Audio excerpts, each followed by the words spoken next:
dia mais uma vez.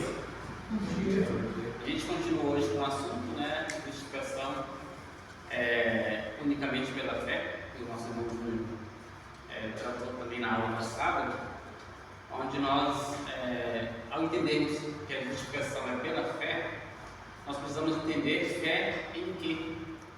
O que aconteceu para que nós pudéssemos crer e em que nós de fato cremos.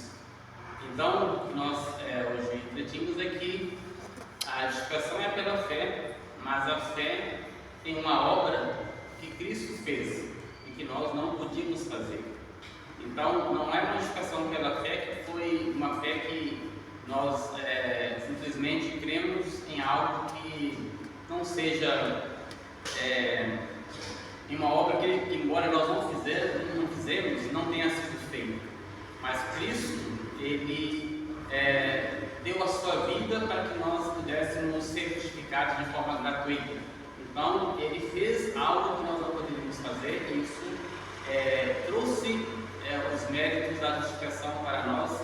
Aquilo que nós não poderíamos conquistar, Cristo conquista na cruz. Então, recebemos isso de graça através da nossa fé. E Cristo também, como se trata de justificação, que é o termo jurídico, né?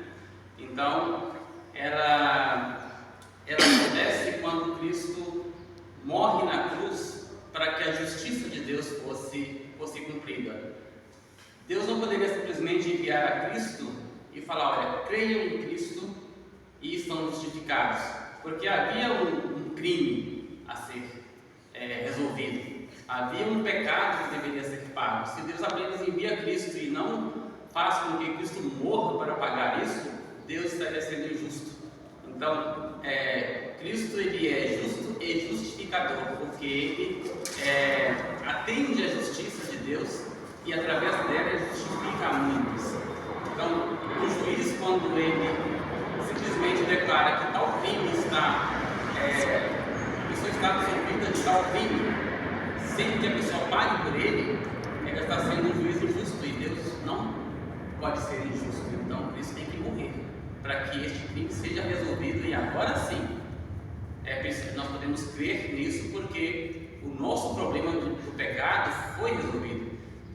Cristo lidou com o pecado. Deus não pode ignorar o pecado. Então, o pecado da humanidade, Deus lidou com ele através da vida de Cristo. E sendo assim, nós podemos crer nisso. E quando nós cremos verdadeiramente nesta obra que Cristo fez, aí então nós somos justificados, né? E Cristo fez isso de forma voluntária, né?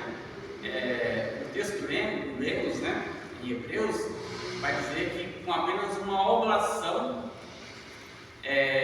Cristo conseguiu a justiça de Deus, e ele conseguiu de uma vez por todas santificar aqueles que creem nele.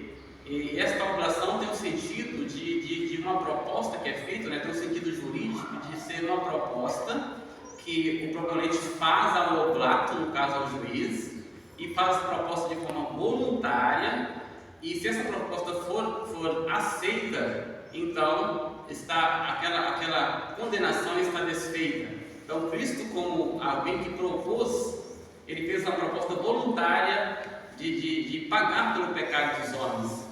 E essa proposta foi perfeita, porque essa proposta aqui, chamada oblação, ela tinha os termos, né? Ela deveria constar nela o valor que seria pago, quando seria pago e o tipo digamos, de moeda que iria pagar isso, né? Cristo, então, primeiro, fez isso voluntariamente, cumprindo uma dos requisitos. Cristo, ele propôs pagar na data estabelecida por Deus e pagar da forma que Deus exigia, que foi com sua própria vida. Então, foi algo que foi feito de uma forma perfeita. E Deus, então, aceita esta obra de Cristo, e aí, então, os nossos pecados estão pagos. A obra a oblação foi oferecida, foi concluída, a culpa foi desfeita, e agora não há mais condenação, e agora então a justiça foi cumprida. Cristo é justo, e agora ele justifica todos aqueles que creem nele, que creem desta forma, porque a fé que nos justifica é a fé exatamente na obra de Cristo. A justificação é através da fé. Mas qual fé? Fé em quê? Fé em quem? Fé em Cristo e a sua obra. Qualquer outro tipo de fé não pode justificar o homem, além desta fé em Cristo e na sua obra na cruz. É isso basicamente que nós pensamos hoje nesse próprio livro. Amém.